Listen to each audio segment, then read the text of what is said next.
What's going on, man? Let's talk good people. It's your boy Laws, OSS 980, other side of sports.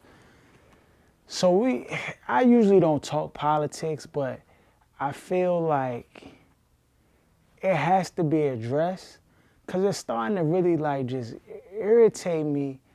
Just whoever is like a part of like Biden's camp and advising him on how to manage these debates, like they all need to be fired because they're following the same script that they used for Hillary and it was a fail. Donald Trump is not the type of individual where that same playbook is going to work. You have to do things different. You have to understand that in these situations or formats, the objective is entertainment. So there's a level of entertainment that goes into it. Noticed another thing too, right? You notice how they could have set up the debate where you cut the mics. Like if somebody's over talking to the other individual, you could just cut the mic. Like people cut the mics all the time. You could easily cut the mic. But they're not going to do that. You know why? Because part of this debate is entertainment, dog. Like it's all entertainment. You got to realize the society we live in is sheer entertainment. People want to be entertained, dog. So, you know, however bad it looked, people were talking about it today. People watched it. Like it's a level of entertainment. That's why they're not going to do that. Because the moderator easily could have been like, cut the mic and just be like, you know, if you're going to overtalk him, I'm just going to cut your mic. So please give the adequate time to the other individuals so they can speak. And then put the mic back on. And if they weren't following the rules, just cut the mic. Like it's easy. People were like, it's simple. But the over talking and all that is part of the entertainment level. So, you know, no other sports was on. It was a free night. I'm just saying, like, it's a lot that goes into it. Don't be fooled for 1 second if you think it's really about policies and all that stuff. Like, yeah, all that's cool, but what I'm saying is most individuals don't care about that. They're not paying attention to policies and all that stuff. They're like, how did this person make me feel? What perception did I draw from the things that they were saying? How did they say it? Were they dynamic? Were they, you know, did they lack confidence? Did they, you know, seem unsure? Did they look frazzled? Like, these are the things that people are paying attention to. That's what people care about for the most part. It's sad, but 95 to 98% of the population, that's all they see. It's all they see. They don't know how the policies impact them, what policies impact them, you know, outside of maybe COVID, which is a big issue that's impacted a lot of Americans.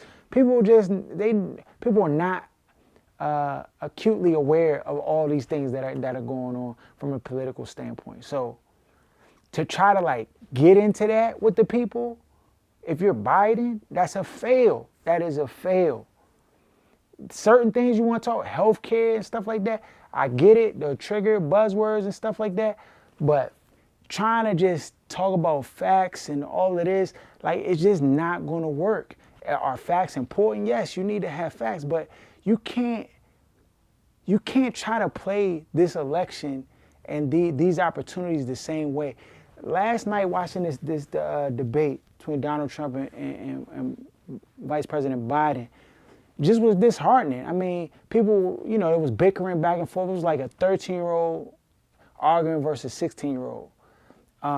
You know, Biden's going to have a tough time being able to have an opportunity to win this election because the times where he's out front and speaking, he has no dynamic in him. He's not dynamic in any way. And so if you're not going to be dynamic, you have to use other strategies in order, especially in this format, especially with the Donald Trump and how he just insults and really doesn't highlight facts.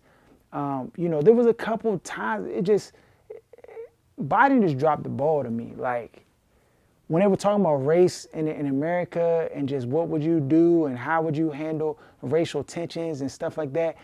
And Biden started off talking about, you know, there's systemic racism in this country and stuff like this. And he cited these different things, but he didn't cite the one thing that would work in this. You have an African-American woman as your VP. why wouldn't you not cite that as you initiating change and trying to, establish equality within our society? That is a major thing. You don't have to be dynamic to say that, but that will resonate with people. Just like you just look at the strategy that they're using to try to help Biden. It's a failed model. You have a guy in Trump who doesn't really care about facts. He doesn't really care about a lot of different things. He's just gonna insult you, and he has the insults ready. He's gonna attack you personally. And so, when you're talking about, when you're trying to strategize on how to beat someone, if I'm playing a basketball game, I'm trying to strategize on how to beat someone in basketball, I need to look at their weaknesses and then attack their weaknesses. So for Trump, Babin makes stuff up. He's not specific when he makes these claims or talks about stuff. Highlight that. But like, can you be specific? Give us some specifics. Name one. If he's naming people and different things, well, name them. Who are you referring to? What's their name? Force him to have to come up with facts. Force him to have to say something legitimate. And then when he doesn't answer, which he many times doesn't, then you highlight that. When he was talking about the justices, how, they left the 138 seats and the justices left open, and he had to come in and fill them. All Biden had to do in that point, he doesn't have to be dynamic, but all he had to say was, how many of them were African American? How many of them were minorities? Trump would have, and just keep, well, how many? Tell us how many. And he couldn't have answered that question, so he would attack. And then you say, well, I'm assuming because you attacked me that you didn't hire not one African American. That's where you win in a debate and you strategize. Whoever's on Biden's team needs to be telling him this, needs to be coaching him to say, this is not how you beat. You don't beat him with facts.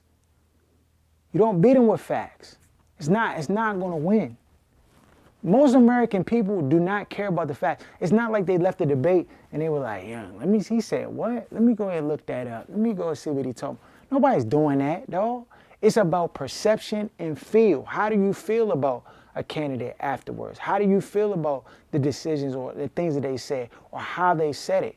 And Biden comes off as passive and non-aggressive, which is not necessarily a bad thing, but in people's minds and how people perceive that, they perceive it as a weakness.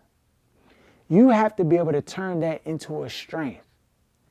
Something about I don't know what psychology it goes into it, but when people are looking at games and people root for the underdog, you have to, there's something about the underdog story that resonates with people, that causes people to kind of want to see the underdog win.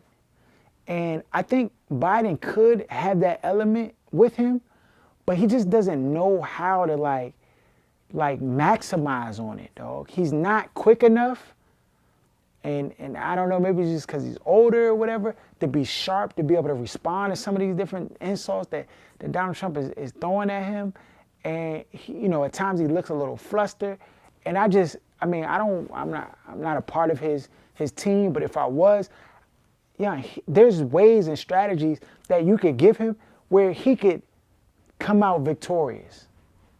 If you just give him the right tools, the right strategies, what y'all doing right now is a failed model. If you go out here in the next debate and is doing the same stuff, it's a fail. It's a fail. It's a fail. And I know people are all up in arms because, of course, Donald Trump did not acknowledge,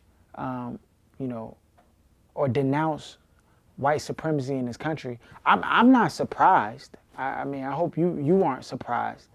But that's another opportunity. Biden could have sat and highlighted that, really homed in on it. Even when you get to the next question, you say, yeah, well, I want to give my candidate over here another opportunity to denounce white supremacy. I'm still waiting for that. Those are opportunities. You don't even have to be dynamic to do that. You know what I'm saying? Biden need help, bro. Biden need help. And I mean, I encourage everybody to vote.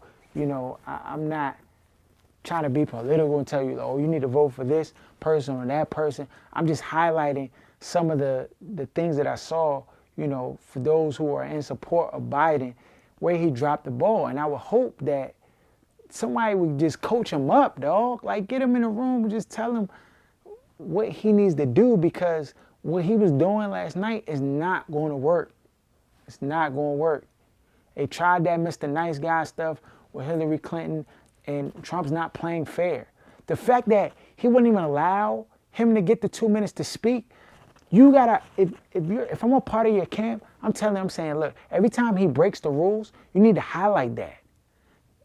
He's a rule breaker. So when he breaks the rules and he doesn't give you the 2 minutes, you highlight that. Oh, this is the president that you guys want to elect, someone who does not adhere to rules and standards. I mean, then I'm not your guy. If you want to go with guys who break rules and just lives outside, he doesn't pay taxes, he doesn't follow the rules. So not even in a debate. And this is a small thing. So why would he then feel subject to follow the rules on a larger scale? You know, those are the different ideas that you need to be pushing forth, along with the policies and all that stuff. Like, that's how you combat a bully like you have in Donald Trump. So, I don't know, man. It's going to be a long election. Please get out and vote. You know, get out and vote, cast your vote. Please do.